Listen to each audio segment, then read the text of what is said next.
Hey parents, hope everyone's having a great weekend. I wanted to make just a quick video to show you, if you've had a chance to look at the new homework sheet, you notice that we have compound words this week. And I wanted to kind of show you the process of how we teach them and make it easy for the kids to study them. It does look a little much for first grade, but they're very decodable, and we want the kids quickly to realize that they've learned all the phonics skills to be able to decode and write these words, and that if they see these words in text, it makes it very easy for them to break them down and to read them. So the way that I will be teaching them tomorrow is that these words have 2 syllables. Up until now, we've been doing words with just 1 syllable. For instance, our first word is bathtub. So I'm going to ask the kids, let's talk about how many syllables the word bathtub has. We've done syllables in Haggerty, so we say bathtub, bathtub, bathtub. So it has 2 syllables. They may also tell you that we put our hands under our chin and feel how many times our chin drops. Bathtub. So it has 2 syllables, but it's 1 word. So then we're going to pound out and tap our spelling words. All this is a part of the scientific research that goes behind getting both sides of our brain working to make sure that we're helping all learners. So we would say, let's do the first syllable, bath. Let's do the sounds. B, a, th. Overdo that TH so that their little mouths can make sure they're hearing the TH instead of the F. That's very common in kids these age. So we'll say b, a, th. What makes the first sound? B. What letter makes that sound?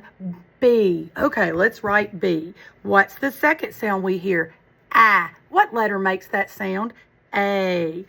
What's the third sound? And we don't say third and fourth letter because TH makes 1 sound. It's a digraph. That's what they've been learning. And they know them as the bratty letters. The letters that when they stand next to one another make the sound because they stick their tongue out. So we would write bath. So then we'd look, okay, that was easy because I know we had that word last week, bath. But this is a compound word, so it has 2 syllables. Bath, tub. Let's do the second syllable. Tub. Tub. What's the letter that makes the t sound? And they're going to write T. And we're going to make sure that we tell them, even though it's 2 syllables, it's 1 word. So we don't need a finger space between that word. What makes the sound? U. B. What makes the B sound? B. So then we have bathtub.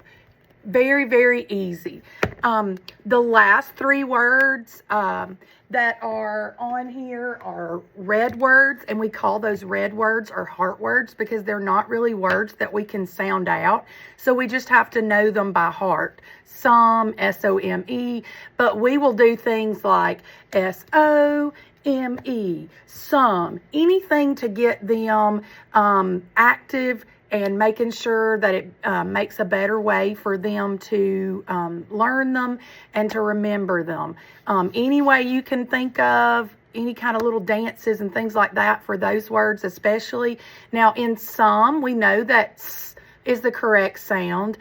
The O makes the sound. The is the correct sound. So the O and the E are the only 2 ones that are kind of, we call them rule breakers or a way to, that we have to remember.